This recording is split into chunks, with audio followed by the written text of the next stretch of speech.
Kembali bersama Wahana Kepo. Semoga saudara-saudara saya semua, sedulur-sedulur semuanya tetap dalam keadaan yang sehat walafiat, tidak kurang suatu apapun.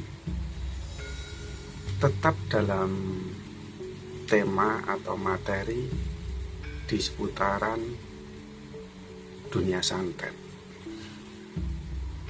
Banyak sekali orang-orang yang terkena santet. Mereka bertanya-tanya, kenapa saya kok disantet? Kenapa dia kok menyantet saya? Apa salah saya? Apa motif dia menyantet saya? Kenapa dia sampai menyantet saya? Nah, banyak sekali pertanyaan-pertanyaan seperti itu yang muncul di benak orang-orang yang terkena santet.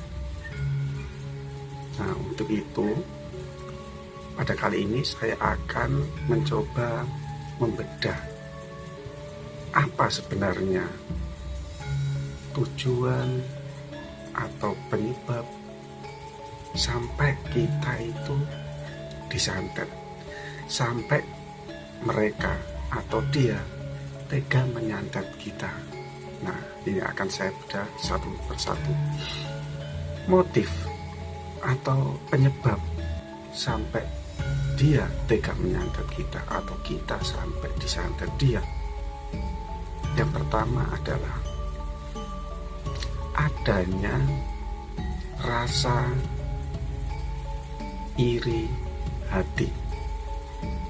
Banyak sekali orang-orang yang merasa iri hati, cemburu terhadap kita, sehingga mereka atau dia itu melakukan sesuatu agar kita merasa terganggu, sehingga tujuan-tujuan dia terhadap kita itu bisa tercapai. Contohnya seperti apa sih? Seumpama saya sebagai pengusaha jualan, baik itu jualan warung kah, toko kah, di pasar kah, di pinggir jalan kah, di supermarket kah, atau dimanapun juga. Ketika jualan kita terlihat ramai dan kita sukses berhasil, sedangkan di kiri kanan kita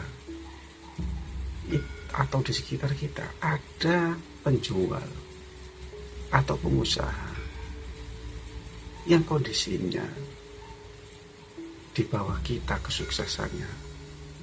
Nah, itulah biasanya yang memicu terjadinya motif iri hati tadi. Tetapi kita juga tidak boleh semerta-merta mencurigai tiba-tiba atau usaha kita kok jadi sepi, jadi menurun, terus kita tahu-tahu curiga dengan kiri kanan kita. Jangan-jangan saya ini diganggu, usaha saya ini disantet, usaha saya ini diguna-guna. Tidak boleh seperti itu. Kita tetap harus positive thinking dan mengintrospeksi diri. Itu penyebab pertama atau motif pertama. Motif yang kedua yaitu sakit hati. Inilah kenapa kita itu dalam bersikap, dalam bersosialisasi itu harus tetap berhati-hati.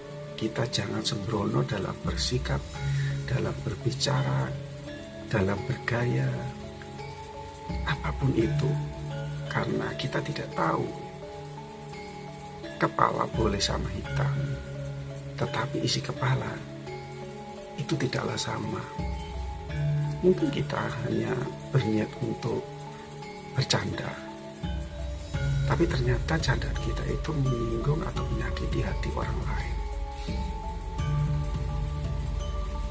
atau hal-hal yang lain, atau sikap-sikap yang lain yang bisa memicu rasa sakit hati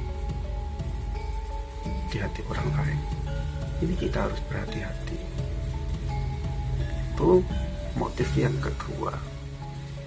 Motif yang ketiga yaitu ingin menguasai sesuatu, ingin mendapatkan sesuatu. Contohnya ini,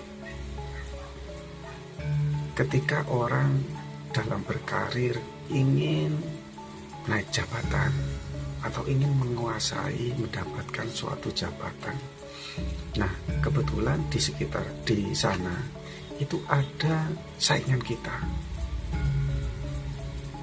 Kalau orang yang niatnya tidak tulus, bisa jadi dia akan melakukan hal yang seperti itu. Dia akan berusaha menguasai atau mendapatkan dengan cara menyakiti atau melukai atau mengganggu lawan saingan kita. Tetapi kita juga sama, tidak boleh bersuudzon atau berburuk sangka terhadap rekan kerja kita maupun terhadap orang-orang di sekitar kerjaan kita. Itu penyebab yang ketiga. Motif yang terakhir yaitu mencoba-coba. Nah, ini biasanya itu terjadi di antara orang-orang yang mempunyai ilmu yang sama, atau bisa juga untuk mencoba ilmunya. Jadi ini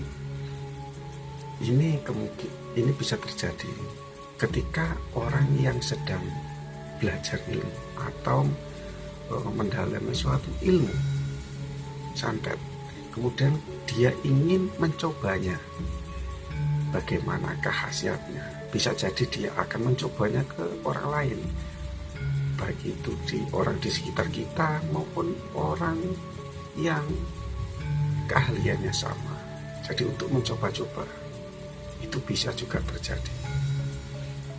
Nah, itulah beberapa motif yang sering ada di dunia persantetan. Satu yang perlu kita pegang erat-erat, yaitu kita harus tetap positif thinking kepada orang lain. Kita harus tetap berprasangka baik terhadap orang lain. Setiap ada masalah, jangan lantas kita mengkaitkan apakah ini aku kena santet. Jangan seperti itu. Kita harus introspeksi diri. Kita juga harus tetap menjaga sikap kita, menjaga bicara kita, omongan kita, dan menjaga gaya kita. Karena itu tadi, kepala boleh hitam, tapi isi kepala tidaklah sama. Intinya kita harus tetap berhati-hati, kemudian menjaga perasaan orang lain, berpenampilan biasa padanya, usahakan tidak menyakiti orang lain.